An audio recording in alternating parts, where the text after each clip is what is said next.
नमस्कार दर्शक बंधु, आपण मानक डिवाइन जगन्नाथ चैनल को स्वागत करुछि। चलित वर्ष चैत्र नवरात्रि बा पासंतिक नवरात्रि 19 मार्च 2026 गुरुवार ठारू आरंभ हेब। एही पर्व 9 दिन धरी पालन करा जिवो।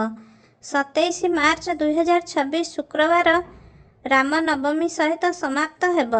धार्मिक मत अनुसार चलित वर्ष धरा पृष्ठ को माँ दुर्गा का आगमन पालिंकी रे हेब एवं विदाय हाथी पिठी रे हेब। माँ दुर्गा मूल वाहन सिंह बोली जना जाए, किंतु नवरात्रि समय जेतेबेले माँ पृथ्वी लोक को आसती और विदाय नियंती सेतेबेले स्वतंत्र वाहन निर्धारित हुए। पुराण और ज्योतिषक अनुसार प्रतिवर्ष नवरात्रि रे माँ दुर्गा आगमन और प्रस्थान आगामी समय पर एक शुभ अशुभ संकेत देइथाए। चलित वर्ष 19 मार्च गुरुवार माँ दुर्गा पालिंकी रे आगमन करुछंती। देवी पुराण अनुसार पालिंकी रे आगमन केतक समय शुभ नुहे बोली धारणा रही।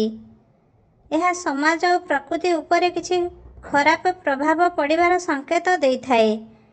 प्राकृतिक विपर्यय हेबार संभावना रही। रोग बा महामारी वृद्धिर संकेत मिलुछि। व्यवसाय और अर्थनैतिक अस्थिरता आसीपारे। धरा पृष्ठरू माँ दुर्गा विदाय 27 मार्च शुक्रवार दिन हाथी पिठी रे हेब। धार्मिक परंपरा रे हाथी समृद्धि, स्थिरता और खुशीर प्रतीक भाव जना जाए। हाथी पिठी रे विदायर अर्थ हेउछि चलित वर्ष भल वर्षा और भल फसलर संकेत मिलुछि। लोकमानक जीवन रे धन धान्य वृद्धि हेब। देश रे समृद्धि और सुख शांति बढ़िब।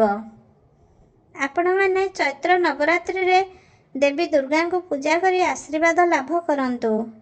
जदि आपण मानक आम भिडियोटी भल लगी दयाकरी लाइक, शेयर, कमेंट एवं सब्सक्राइब करिया को भूलंतु नहीं। जय माँ दुर्गा।